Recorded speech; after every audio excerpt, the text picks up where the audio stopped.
3교시 시작하도록 할게요.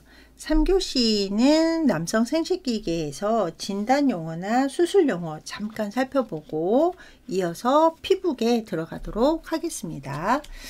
우리 그 남성 생식기계에서 보시면 암 같은 경우는 이제 대표적인 게 테스티스, 고환에 캔서 암이 생긴 거고, 프로스테이트, 전립샘에 암이 생긴 요 두 가지가 대표적인데, 이 테스티스 캔서 같은 경우는 뭐 통증을 그렇게 처음에 많이 느끼지를 못한대요. 그래서 고환암 같은 경우는 여기 이제 암종을 보실 수가 있죠. 예, 이런 이제 암종 같은 경우가 어느 정도 이제 커질 때까지 잘 못 느끼다가 이제 전이가 잘 돼서 다른 뭐 증상 같은 거를 이제 검사를 하다가 또 발견되는 경우가 있다라고 하는데요. 요 테스티스 캔서 같은 경우는 고환암이 되는 거고요. 그 다음에 프로스테이트, 전립선에 암이 발생하는 것을 프로스테이트 캔서라고 해가지고 이렇게 전립선에 암종이 이렇게 커지는 것을 확인을 하실 수가 있습니다.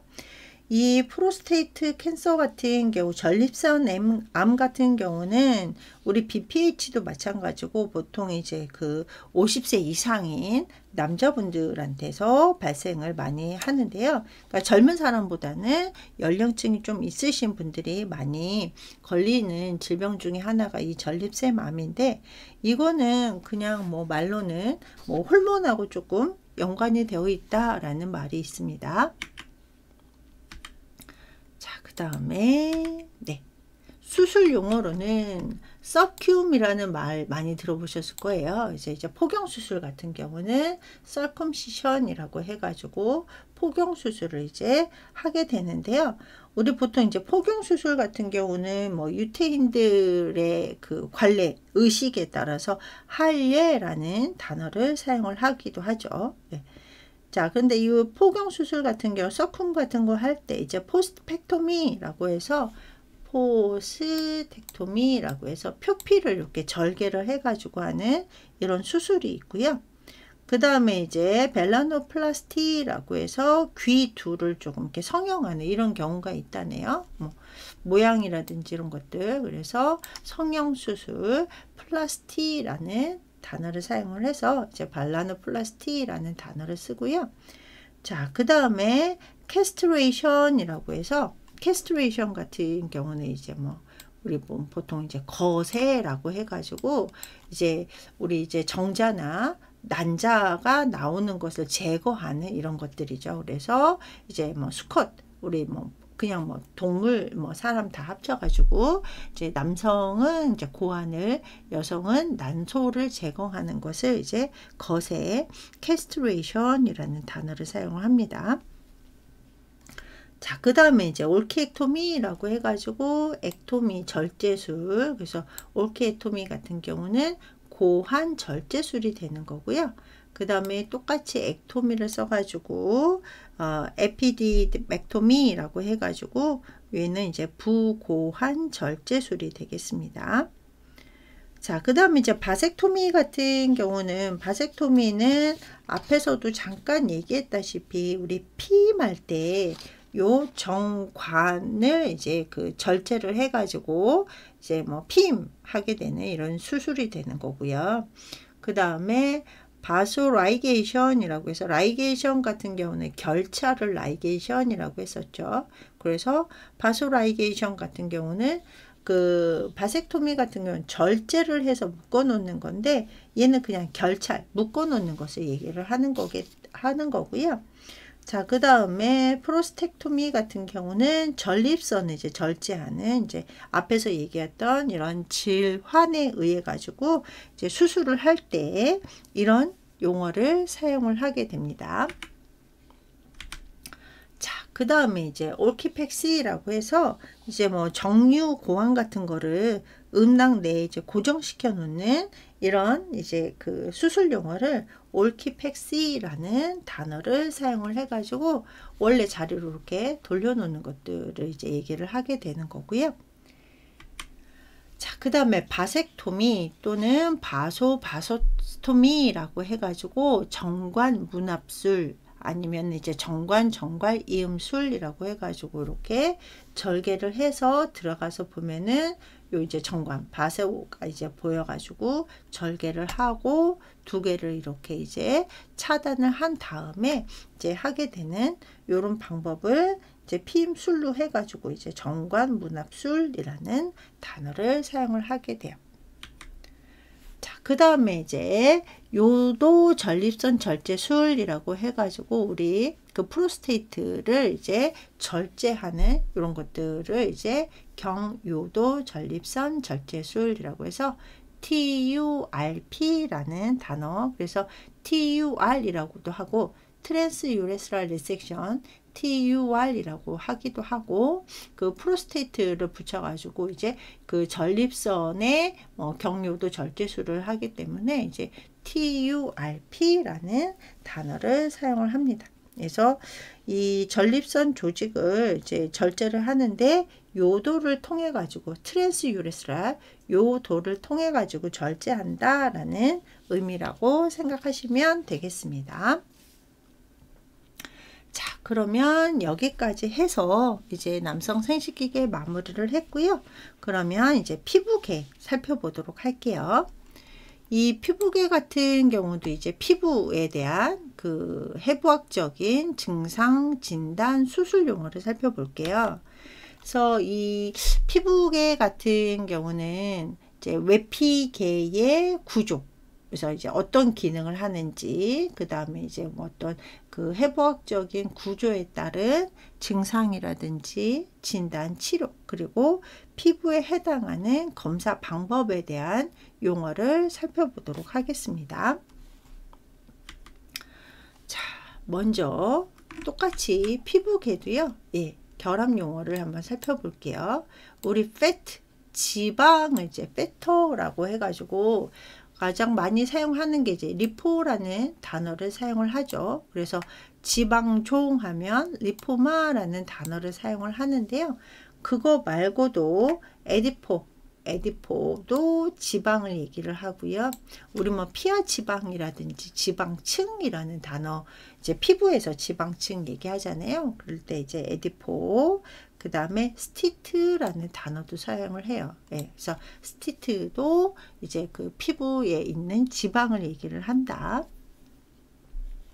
자, 그 다음에 이제 스킨, 피부죠. 예, 스킨 피부인데 이 스킨 같은 경우는 이제 더마, 더마토라는 단어를 많이 쓰죠. 그래서 뭐 더미스, 진피를 더미스라고 하기도 하고, 피부에 염증이 생기는 것을 더마타이티스, 피부염이라는 단어도 이제 많이 사용을 하는데요. 이 큐타너스 이런 이제 같은 경우는 이제 얘도 피부를 얘기를 하는 거거든요. 그래서 SC라고 해서 피하 지방, 피하층 이런 얘기를 할 때 이 피하 아래쪽이니까 서브라는 단어를 사용을 해서 서브큐타니스라고 하면은 우리 이제 뭐 주사 같은 거 놓을 때 피하 주사라고 할 때는 SC 할 때 이 C가 이 큐타니라는 더를 또 사용을 합니다. 그래서 우리 피부 스킨 같은 경우는 많이 쓰는 게 이제 더마토, 더마, 더모 이런 단어를 사용을 해요.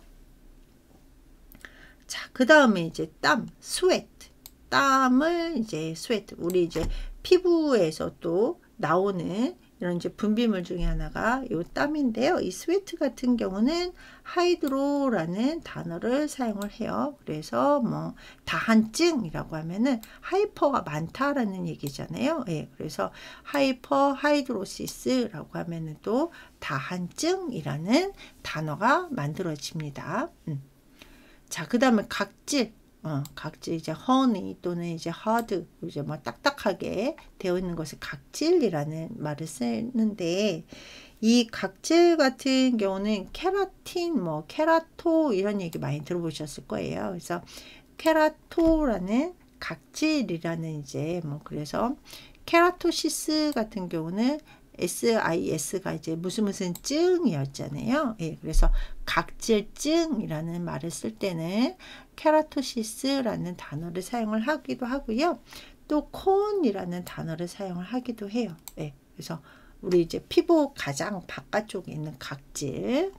자, 그 다음에 이제 화이트, 우리 하얀색.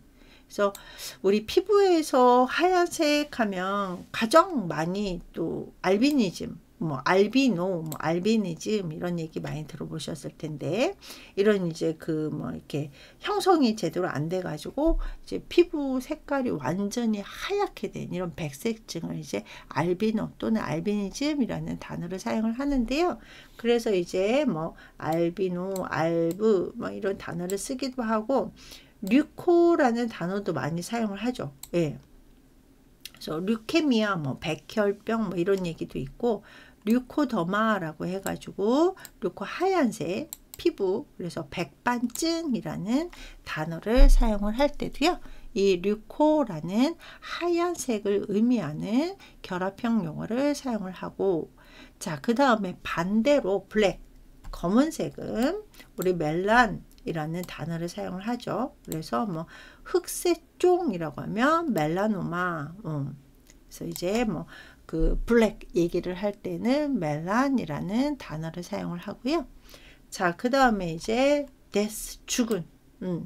죽은이라는 얘기는 이제 정상적인 게 아닌 뭐 이런 것들을 얘기를 할 때, 피부 같은 경우는 피부가 죽은, 썩은 뭐 이런 것들을 이제 괴사라는 말을 사용을 하는데요.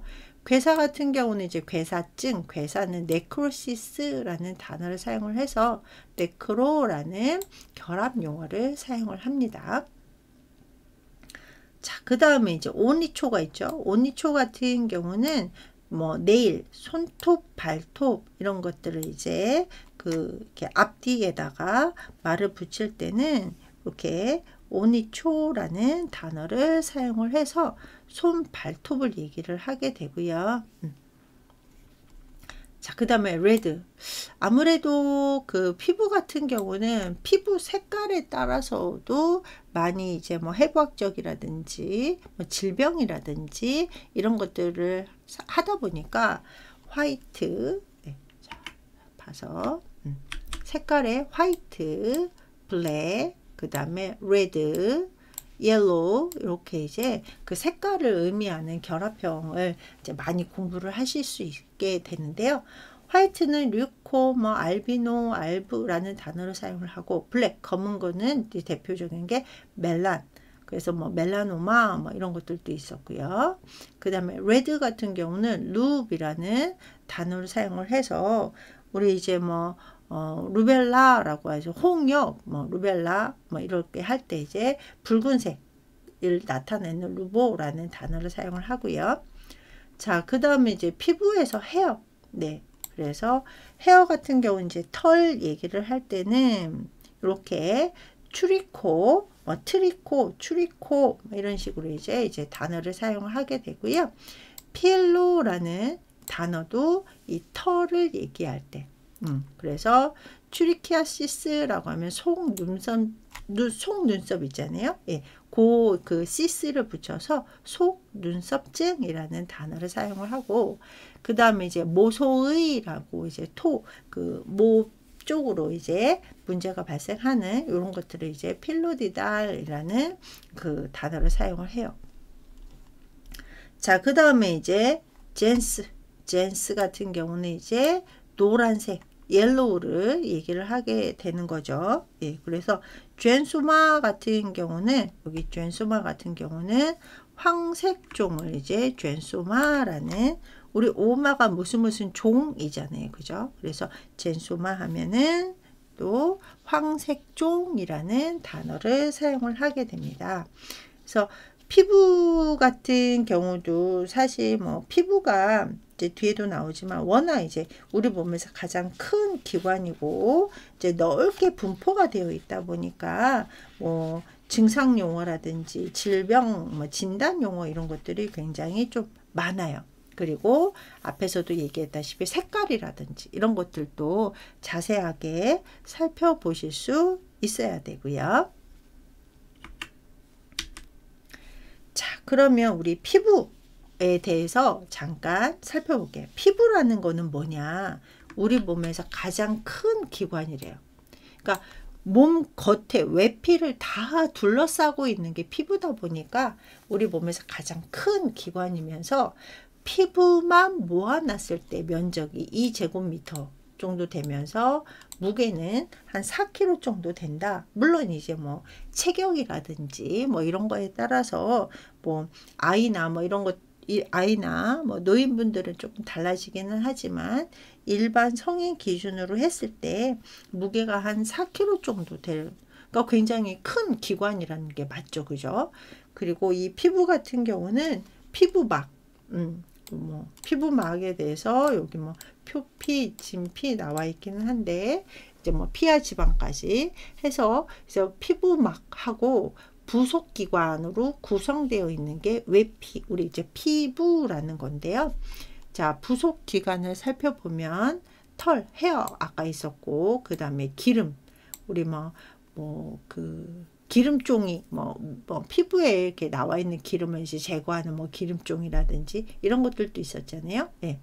그 다음에 땀샘이라던가, 그 다음에 손톱, 발톱 이런 것들도 우리 뭐 손톱 같은 경우, 발톱 같은 경우도 매니큐어 같은 거 굉장히 이렇게 하게 되면 좀 답답함 이런 것들을 느낄 수 있는데 그게 다 이제 표피, 이제 그 피부이기 때문에 그런 느낌을 이제 갖게 되는 거죠.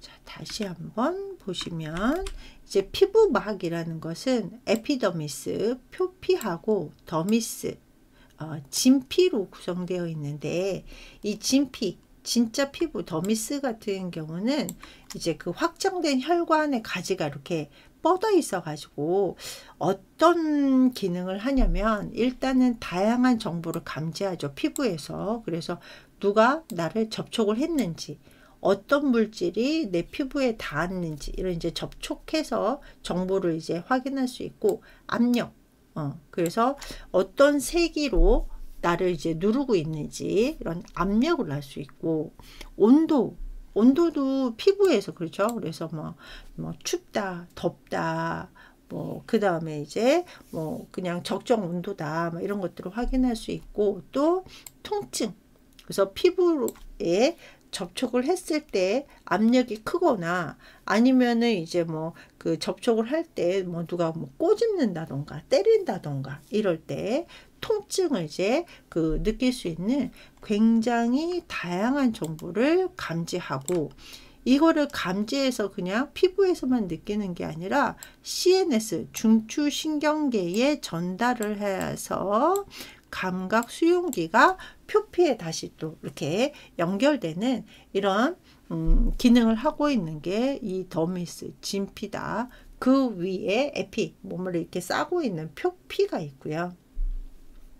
그 다음에 이제 피부 밑, 그래서 서브, 아래쪽 큐타뉴스가 이제 아까 피부였었죠, 그죠?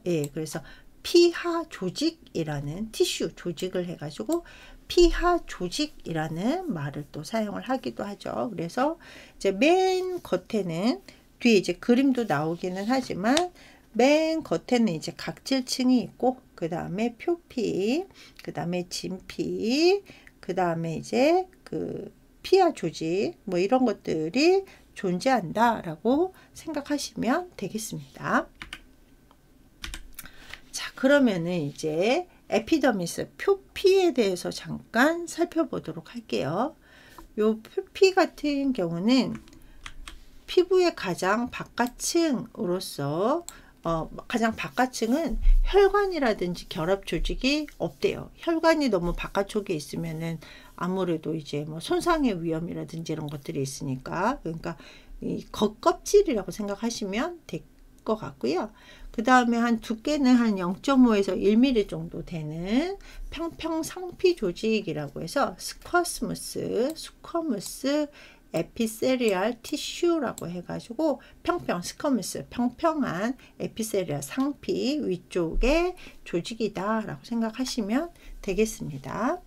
자, 그리고 이제 그 각질층, 이제 위에 이제 각질층으로 있어가지고 어떤 이제 박테리아의 서식을 억제한다던가, 아니면 이제 케라틴이 약간 이제 딱딱한 이런 케라틴, 그 각질 세포 같은 경우는 외부 공격에 대해서도 좀 물리적으로 방어 작용을 하는 이런 역할을 또 하게 되는 거죠. 그래서 요 에피더미스 표피 같은 경우는 박테리아 서식, 그러니까 이제 우리 몸을 보호하는 이런 역할이라고 생각하시면 되겠죠. 그래서 바깥쪽으로부터 오는 박테리아도 이제 그 사는 것을 억제하게 되고, 또 외부 공격으로부터 어느 정도 방어하는 역할을 하게 되는 거고, 그 다음에 또 각질층 사이에 이 세포 간질 같은 경우는 수분을 또 유지하기도 한대요. 그래서 너무 많은 수분이 밖으로 나가거나 들어오지 않도록, 우리 물 같은 거 이렇게 물 속에 들어가도 이 표피 에피더미스에 의해서 수분이 어느 정도 유지하면서 보호가 되는 이런 이제 역할을 하게 되는 거죠. 자, 그러면서 규칙적으로 원활하게 각질이 만들어지기도 하고 탈락하기도 하고 그런데요. 그러니까 이 표피 쪽에는 어느 정도의 각질이 생기면서, 각질이 있어야지 이렇게 정상적인 방어 역할을 하는데, 이 각질 같은 경우는 이제 정상적으로 좀 만들어지고 탈락하고 만들어지고 탈락하고 이러는데, 만약에 이 각질이 비정상적으로 좀 각질화가 됐다라고 하면은 2층 가려움이라든지 아크네, 여드름이라든지 뭐 습진이라든지 건성, 이런 증상들로 이렇게 나타나게 된다라고 되어 있고요. 자, 그 다음에 이제 에피세리움 상피 같은 경우는 이제 그 신체 내면하고 외면을 덮고 있는 조직을 상피라는, 에피세리움이라는 단어를 사용을 합니다. 자, 그러면 여기 이제 그 피부층을 한번 살펴볼게요. 여기 보면 이제 헤어 샤프트, 뭐 이렇게 털이 이렇게 되어 있고요. 그 다음에 맨 위에 에피더미스, 표피가 있죠. 예, 표피에 아까 얘기한 것처럼 뭐 각질이라든지 이런 것들이 이제 존재를 하면서 이제 그 보호하는 역할을 하게 되는 거고요. 이렇게 이제 멜라노사이트라고 해서 이제 멜라노세포, 이제 그 흑세포 같은 것들도 있어가지고 피부가 이제 고무쭉쭉하게 또 보이는 이런 이제 세포도 있고요. 자, 그 다음에 이렇게 더미스, 진피가 이렇게 존재를 하고 있죠. 그래서 진피 보시면 뭐 이렇게 많은 뭐 땀샘이라든지 뭐 이런 것들이 존재를 하고 있고요. 그 다음에 이제 서브큐타누스, 피하 조직, 티슈, 피하 조직 같은 경우는 이렇게 뭐 지방이라든지, 그 다음에 신경, 너브스, 신경이라든지, 그 다음에 블러드 베슬, 혈관이라든지 이런 것들이 안전하게 이렇게 밑에 이제 피하 조직으로 이렇게 움직이는 것을 확인을 할 수가 있습니다. 그래서 여기 보시면 이제 세 층으로 되어 있다. 표피, 진피, 피하 조직으로 이렇게 되어 있고, 그 다음에 이제 요 진피 사이에서 이제 그 커넥티브 티슈, 그래서 뭐 결합 조직 뭐 이런 것들이 여기에 이제 존재를 하고 있습니다. 네. 그래서 요 하나하나는 뒤에서 좀 살펴보기로 할 거고요. 자, 에피더미스, 네. 를 조금 더 자세하게 보면은, 자, 여기 스트라툼 코네움이라고 해서 각질층 여기 이렇게 존재를 하고 있죠. 이게 이제 그 표피인데요. 표피 같은 경우 피부의 가장 바깥층으로 각질로 변한다. 그러니까 각질층이니까요. 예, 그러면서 이렇게 평평한 죽은 이제 그 평평한 세포로 구성되어 있고, 규칙적으로 지속적으로 이제 벗겨지고 떨어지고 또 생성되고 뭐 이런 것들을 이제 그 각질층이라고 하고요. 스트라툼 코네움이라는 단어를 사용을 하고, 그 다음에 스트라툼 루시덤이라고 해서 투명층이라고 해가지고 각질층 바로 아래, 각질층 바로 아래에 있으면서, 얘 같은 경우는 이제 손바닥에 두꺼운 피부라든지 발바닥 요 그 투명층이 존재를 하는데요. 각질을 형성하는 이제 엘레딘 같은 뭐 엘라스틴, 엘레딘 뭐 이런 것들을 이제 포함을 하고 있는 게 이 투명층이라고 생각하시면 되겠습니다. 네. 여기를 얘기를 하겠죠. 네. 여기 색깔별로 이렇게 구분이 되어 있습니다. 네. 자, 그 다음에 이제 우리 글래뉼이라는 게 과립이라는 얘기잖아요. 예, 그래서 스트라툼 그래놀루솜이라고 해가지고 얘는 과립층. 그래서 모양도 이렇게 과립형으로 이렇게 되어 있는데요. 이 과립층 같은 경우는 이제 손바닥에 두꺼운 피부나 발바닥을 제외한 세포층이라고 해서 얘가 이제 눈에 보이는 작은 과립, 그래서 이제 피부 이렇게 보시면 이제 그 두꺼운 피부를 제외한 세포층이라고 해가지고 얘가 이제 이렇게 세포도 주기가 있잖아요. 그래서 피부 세포 같은 경우는 주기가 보통 28일에서 30일 정도의 주기가 있단 말이에요. 그래서 새로 들어오고 죽고 새로 들어오고 죽고 이러는데 요 세포층이 이제 시간이 지나서 죽으면 얘가 이제 각질 되면서 위쪽으로 올라가면서 이제 떨어져 나가는 각질층이 되는 거고요. 자, 그 다음에 스피노솜이라고 해가지고 가시층이라고 해가지고 바닥층에서 이주한 각질, 그러니까 여기 바닥층, 베살리라고 해서 요 각질 바닥층에서 이주한 이런 이제 각질 세포들이 중첩이 되면서 여러 층으로 이렇게 이렇게 배열된 배열된 이런 것들을 이제 가시층이라는 단어를 사용을 합니다. 그래서 얘 같은 경우는 이제 스피노즘이라는 단어를 사용을 하고요. 그 다음에 이제 베이스, 바닥, 기저라는 단어를 사용을 하잖아요. 예. 그래서 이 기저층, 바닥층 같은 경우는 이 표피, 에피더미스에서 가장 아랫부분, 이제 기저층인데 이 가장 아랫부분이면서 이제 이 직사각형처럼 이렇게 되어 있으면서 일정한 배열을 갖고 있는, 그래서 우리 에피더미스 표피 같은 경우가 피부의 가장 바깥층이면서 한 0.5에서 1mm 정도 된다라고 앞에서 배웠잖아요. 근데 요 0.5에서 1mm 정도 되는 요 표피도 이렇게 각질층부터 시작을 해서, 그러니까 맨 위에 있는 각질층부터 시작을 해서 요 기저층, 바닥층까지 이렇게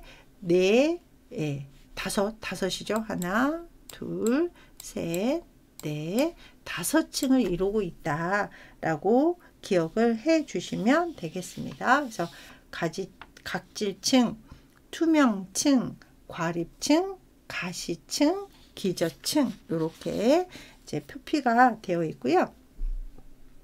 자, 그 다음에 또 보시면 기저층 같은 경우는 여기 보시면 멜라닌 세포를 포함하고 있대요. 멜라노사이트, 멜라닌 세포를 포함을 해가지고 우리 멜라닌이라는 게 앞에서 검은색을 얘기를 했었잖아요.